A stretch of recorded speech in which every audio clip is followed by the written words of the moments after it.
അപ്പം രാത്രിയായപ്പോൾ ബർഗർ കഴിക്കാൻ 2 ദിവസമായിട്ട് ഭയങ്കര കൊതി. അങ്ങനെ രാത്രി ഒരു 8, 9 ആകുമ്പോൾ നമ്മൾ വീട്ടിൽ നിന്ന് ഇറങ്ങി പോയി ഉള്ള കടകളെല്ലാം കയറി ഇറങ്ങി. പക്ഷേ ഒരു കടയിലും സാധനം ഇല്ലായിരുന്നു. പിന്നെ നമ്മൾ ഡൗട്ട് കൊണ്ട് ഒരു കടയിൽ കയറി നോക്കിയപ്പോഴത്തേക്കും ഭാഗ്യത്തിന് ഒരെണ്ണം ഉണ്ടായിരുന്നു. പിന്നെ ആ ഒരു ബർഗർ ഓർഡർ ചെയ്തു. ഞാൻ ഒരു പപ്സ് ഓർഡർ ചെയ്തു. നമ്മൾ കഴിക്കാനായിട്ടിരുന്നു. അവിടെ നോക്കിയപ്പോൾ നല്ല സൗകര്യങ്ങളൊക്കെ ഉള്ളൊരു കടയായിരുന്നു. ഇതിനു മുമ്പ് കഴക്കൂട്ടത്തു നിന്ന് ഞാൻ ഓർഡർ ചെയ്ത് കണക്ക് ബർഗർ മേടിച്ച് കഴിച്ചിട്ടാണ്. പക്ഷേ അത് ഇതേ സെയിം സാധനം തന്നെയായിരുന്നു. പക്ഷേ അത് 95 രൂപ വിലയും. പക്ഷേ ഇതിൻ്റെ അത്ര പോലും ക്വാണ്ടിറ്റിയോ ടേസ്റ്റോ അങ്ങനെ ഒന്നും ഇല്ലായിരുന്നു. ഇത് നമ്മൾ ഈ ബർഗറിൻ്റെ പ്രത്യേകത എനിക്കതിനെ അധികം വലുതായിട്ട് അങ്ങനെ കഴിച്ചിട്ടൊന്നുമില്ല. എന്നാലും ഈ കഴിച്ച 2 ബർഗറിൽ ഇത് തന്നെയാണ് ബെറ്റർ. ഇതിൻ്റെ വിലയെന്ന് പറഞ്ഞാൽ 40 രൂപ.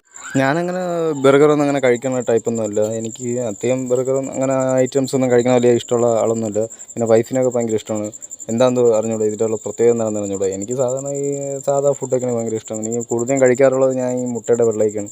പിന്നെ നമ്മൾ അവിടെ നിന്ന് കഴിച്ചിട്ട് നേരെ ഒരു 10ൻ്റെ വെള്ളം എടുത്ത്. ലൈമിലാകുമ്പോൾ ഒരുപാട് പഞ്ചാര അവർ ചേർക്കും. അതുകൊണ്ട്